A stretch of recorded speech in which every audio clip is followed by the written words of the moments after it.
A lot of people are talking about trading George Pickens.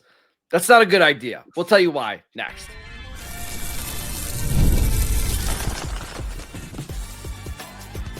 You are Locked On Cowboys, your daily Dallas Cowboys podcast. Part of the Locked On Podcast Network, your team every day. Welcome back to the Locked On Cowboys podcast, part of the Locked On Podcast Network, your team every day. We'd like to thank you for making us your first listen of the day. Today's episode is brought to you by Game Time. Download the Game Time app, create an account, and use promo code LOCKEDONNFL for $20 off your first purchase. Welcome back. I am your host, Marcus Mosher. He is Landon McCool. And on today's show, we are answering your Twitter questions, including who will be the next defensive coordinator in Dallas? What is the current status of DeMarvion Overshown? But let's first start with this question from Klebo. He wants to know, I would love to have your guys' opinions on why are so many people advocating to trade George Pickens for more draft capital, but the Cowboys have been terrible at drafting for the last 4 or 5 years. I believe that's what's killing the defense. We'll get to that stuff in a little bit, but there has been a lot of talk from national people, from local people, that maybe trading George Pickens is a smart idea. Landon, what are your thoughts? First off, real quick show note, like this is the only trade question we're taking because we're going to do an entire show on trade deadline stuff a little bit later this week. So definitely check it out, and I'm sure you will. So, but this one had to be addressed a little bit. I mean, I understand the idea that like, there are still some concerns about if the Cowboys are going to sign Pickens or if they're comfortable signing with Pickens. A lot of the reports are being phrased in a way like, oh, the Cowboys haven't even reached out to Pickens' representatives yet to start contract extensions, which, I mean, that doesn't necessarily surprise me. And honestly, we don't even know that Pickens wants to start negotiations right now. But you know why that shouldn't surprise us is because when the trade happened, we heard from both sides that they were completely content letting the season play out and reevaluating it in the offseason. I don't think anything should have changed based on what we've seen through 8 games.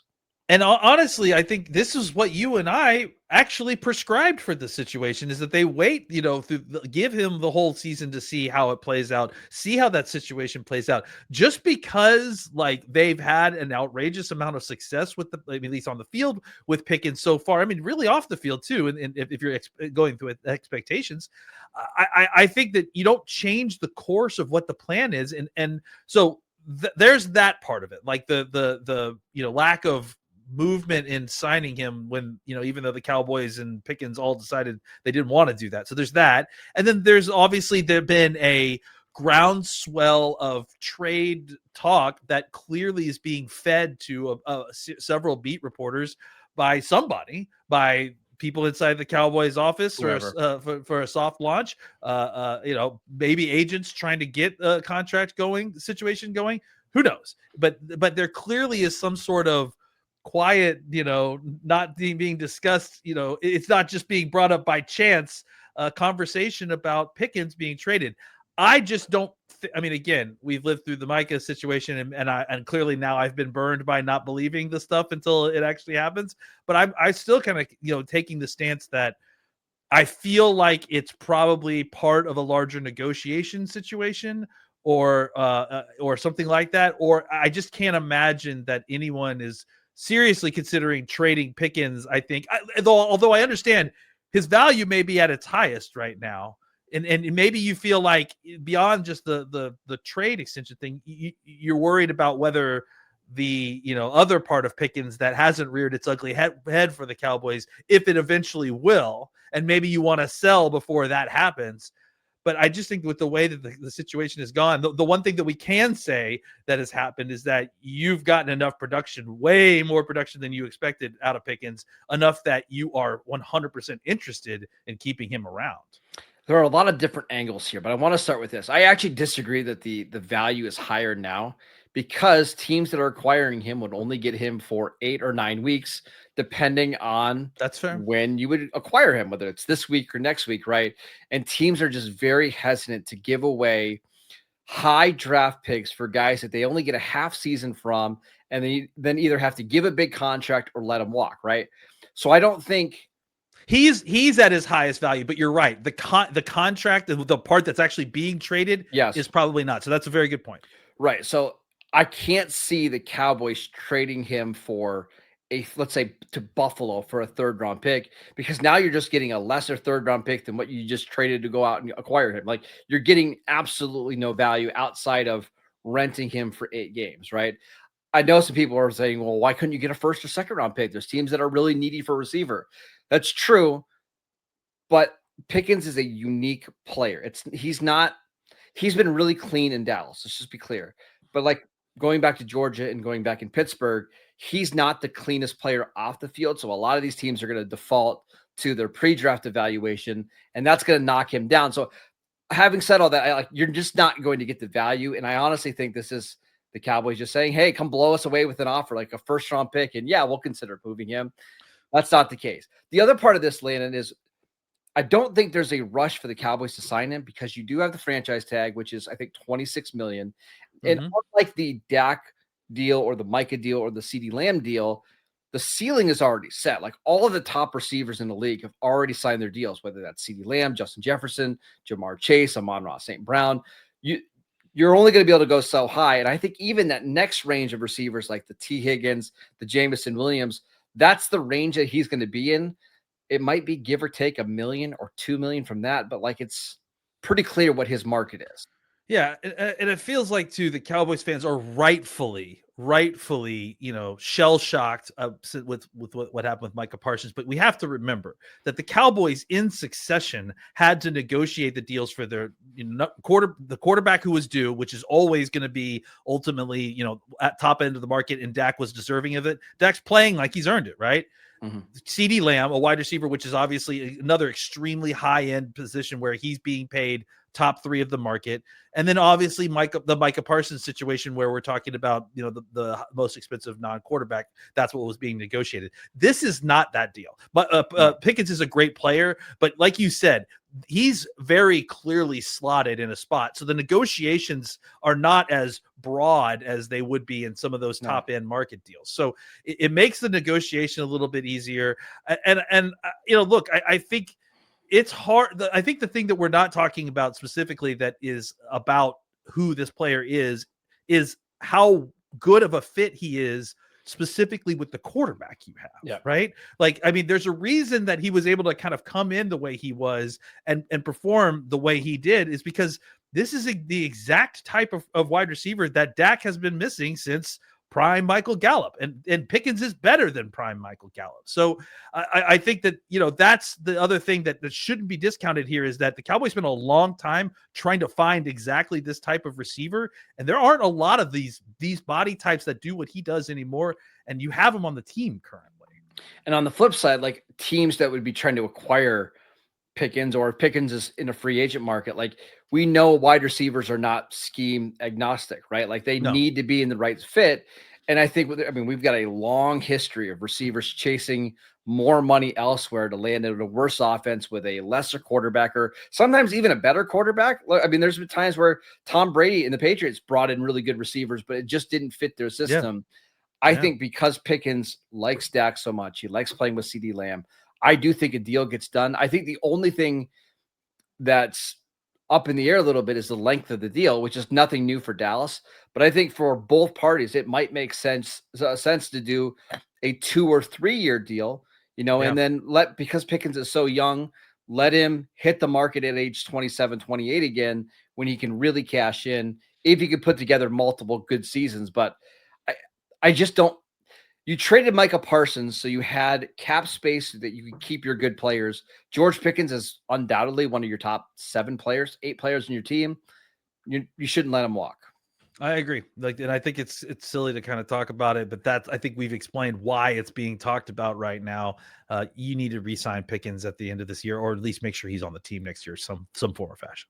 And the last thing, we can have a debate as to if it's the right strategy to pay a quarterback and 2 wide receivers and a tight end. But right now, that's where your talent is, right? Like, you just don't have that many guys on defense that you need to pay. I think the philosophy going forward is We're going to spend all these picks on defense, be young and cheap on that side of the ball. Let's keep the offense stable and good so we can build our team up that way. You don't create stability by letting one of your top players go for a third round pick or letting him walk in free agency next year. That's just not smart.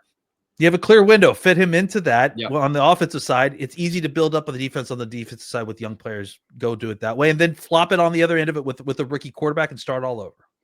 Oh man, talking about rookie quarterbacks. That's down the road. Yeah, well, we'll get to that later, maybe later. All right, let's talk about DeMarvion Overshown, who looks like he could be returning in the next couple of weeks. Should he though? We'll get to that next. This episode is brought to you by Mazda. Mazda crafts cars for those who do more than simply move.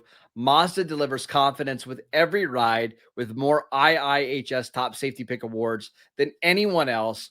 From footwork to breathwork, athletes sweat all the details, and Mazda brings that same intention to how they craft every model. You can feel the Japanese craftsmanship in every detail, from metallic accents to available Napa leather upholstery. You can make your everyday drives feel like anything but, with smooth handling and incredible controls.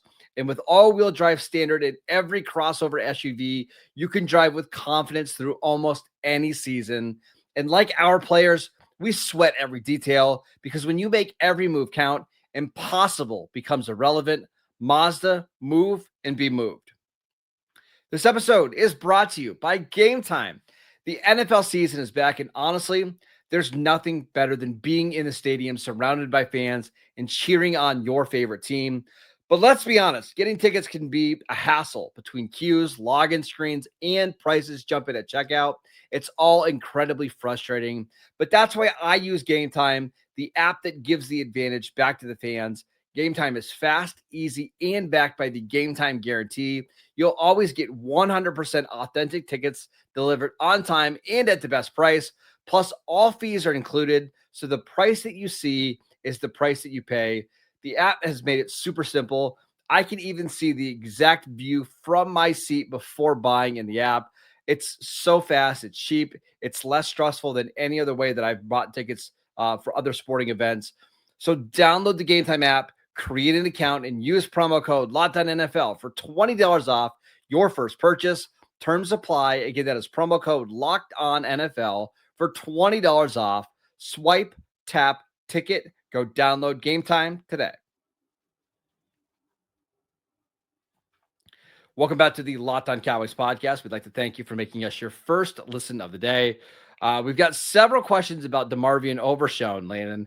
The people want to know, should the Cowboys maybe not rush him back, considering the way that the season is going right now? First off, like I think we need to trust the Cowboys medical staff here, right? They're not going to put Overshown out there before he's ready. They've been pretty good about doing this kind of thing. You know, the times when there's been trouble before is when guys have been away from the facility and not been working with this group. But when they are here and they've been rehabbing with our group and our coaches, I mean, our medical staff, they usually get great insight into these injuries. And then if they reoccur, it's either about bad luck, which, you know, obviously that's part of the game, right? Injury luck, or a situation where the player did not do what they needed to do in the recovery time. I have a hard time believing that Overshown hasn't done every single thing and 20% more than what was asked of him to get into the recovery, just based on who he is. And I think that's the other part of this for me, is that it's not that I don't share the same fear a little bit, but I think it's born out of the idea that the Cowboys are struggling at linebacker. And so the assumption is that everything is going to be put onto Overshown, when in reality, like biomechanically, they're asking him to play a regular season football game, which is something that this medical staff is used to having to get players ready for.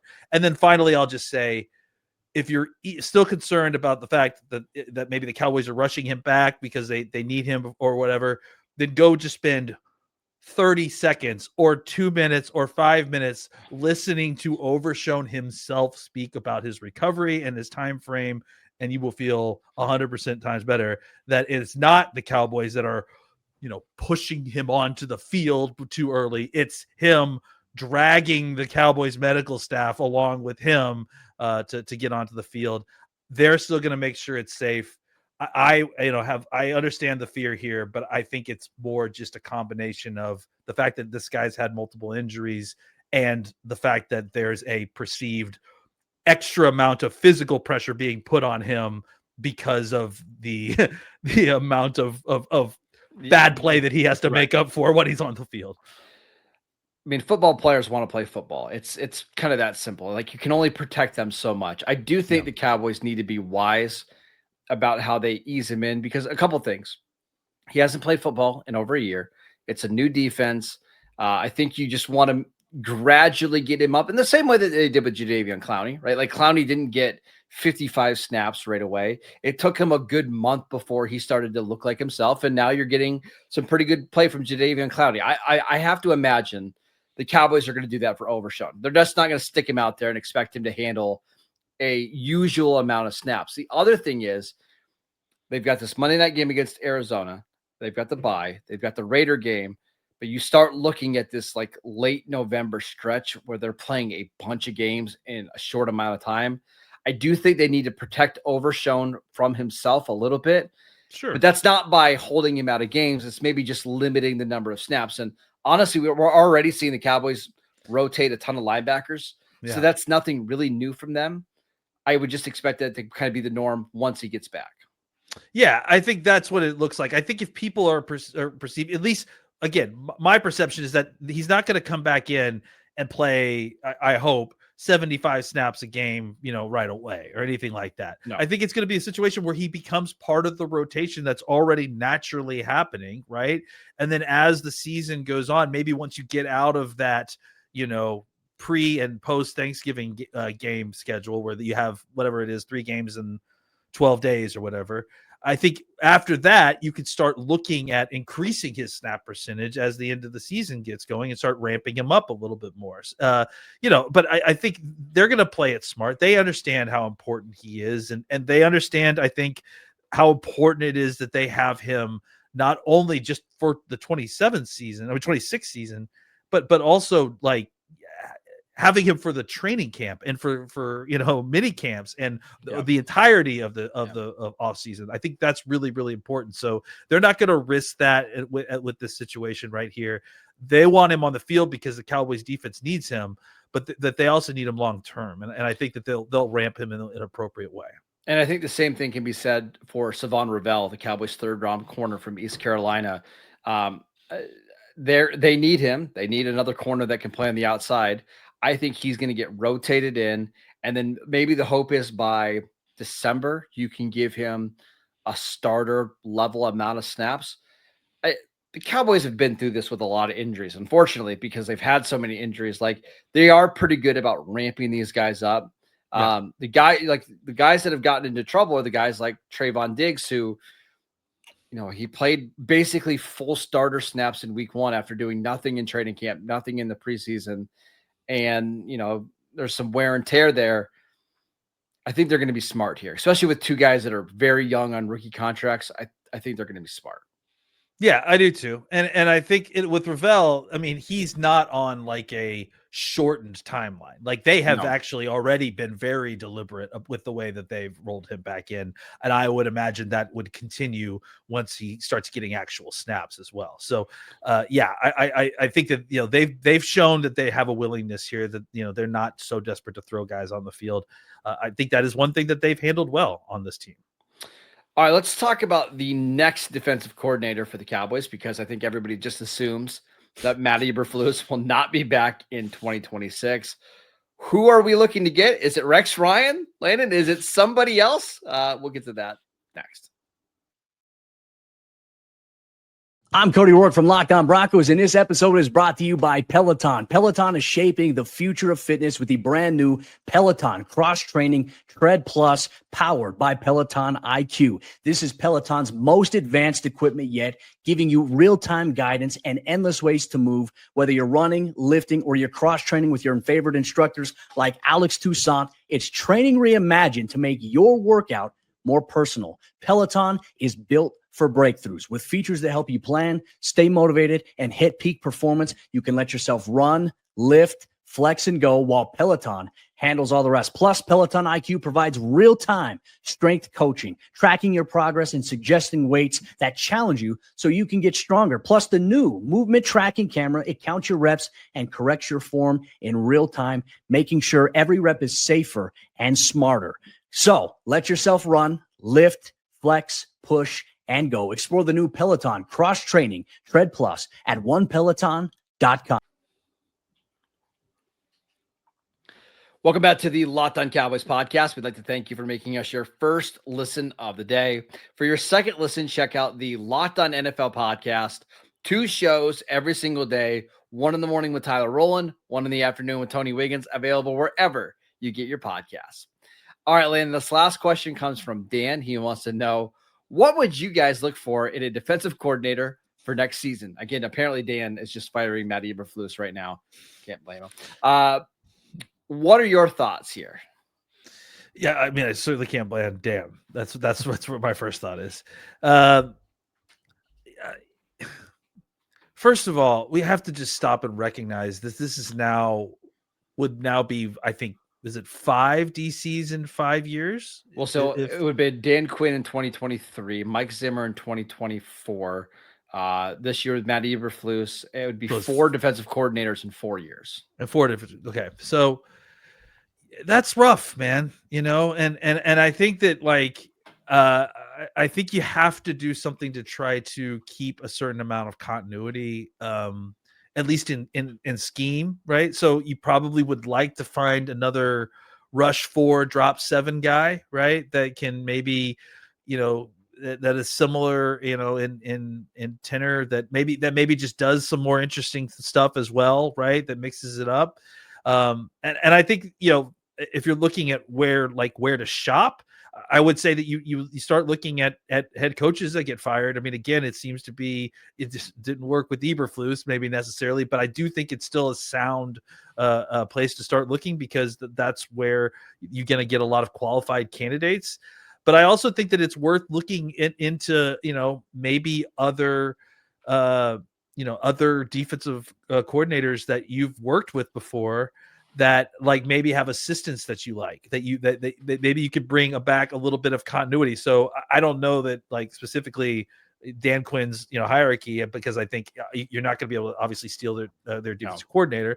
But I think something along those lines, if you were able to get somebody that at least understands those systems and understands what the Cowboys have been playing with. I mean, it's really unfortunate that the Cowboys, looking back, did the flip flop with Zimmer, in 2024, because it was kind of a weird misaligning of tendencies and of types of defense. It wasn't so drastic, but it was enough that you're concerned about it now, that you want some continuity. So I think for me, it's you need somebody who can get you playing competent football quickly. This isn't a time to rebuild. You need to find someone who can do it on the fly, because you're, unfortunately, like it or not, your window is right now. Right. Yeah. And I would also, the last thing I would say is, you also probably need to consider getting someone who is willing to work with rookies, because if you're going to have all these draft picks and spend them, it's no use having all that draft capital and spending it on defense and then just putting them into a coach's defense that doesn't, play rookies for some reason. So it's going to need to be a simple enough defense that you're going to be able to ingest rookies and have them play. I do think the best way to do this is to find the former head coach who is just destined to be a defensive coordinator for the rest of their career. Like Dennis Allen right now is a perfect example. Dennis Allen's never going to be a head coach again, but he's an awesome defensive coordinator. I think someone like Vance Joseph, who the Cowboys just played last week in Denver, Vance Joseph flamed out as a head coach. And I think he is, he's going to be a defensive coordinator forever. Wade Phillips got to be that way, right? Where Wade Phillips, good head coach, but all-time great defensive coordinator. The Cowboys tried that with Matt Eberflus. Clearly it's not working right now. Maybe that's not his fault. Maybe it's the talent, whatever. It's just not a good fit. I think the Mike Zimmer thing was going to work out. It's just that they had a change in coaching staff at the top, and Mike Zimmer's older. It worked out really well with Dan Quinn. Dan Quinn just performed so well that he got another head coaching job. So I do think that's the right way to go about this. Who's that guy like that could potentially be your solution at defensive coordinator? I don't know. I will tell you it's not Rex Ryan, who I saw floated around on Twitter on Tuesday. Rex Ryan has not been a head coach or has not been a defensive coach in the league since 2016, and his defense were very, very poor 10 years ago. So I wouldn't be opposed, Landon, to them going with somebody younger who has maybe some new ideas that can be exotic and can get this defense playing faster, but who knows? Yeah, and look, as things kind of change in the college football ranks, maybe you can start looking more at defensive coordinators in those ranks as well, like just because of the way that it's been professionalized in a lot of ways. Maybe there's more fluidity between the college football and pro football. So I think you can look there, but yeah, I agree. I mean, I think the optimal spot is to look at a fired defensive head coach who's looking to get back in as a defensive coordinator. I don't know what Aaron Glenn may have saved his job with that win the other day, but and his defense hasn't been that great either. So it's maybe not. But again, you look at the guys who are at the bottom of the roster and see if they have any defensive history and study that defense and see if it's close to what you've got. Maybe it's a name that you should consider, at least, see what they're interested in. I just think that's the best way to go with it. That's like the 49ers have Robert Saleh, the Vikings have Brian Flores, like Dennis Allen, Vance Joseph. That's probably the ideal way to build a coaching staff. We'll see if the Cowboys can get it done in 2026. That is it for today's show. We want to thank you for making Locked On Cowboys your first listen every single day. Check out the channel on YouTube. Download the podcast wherever you get your podcasts. We are free and available on all platforms. Follow Landon on Twitter at McCoolBCB. I'm at Marcus _Mosher, and we will see you right back here tomorrow.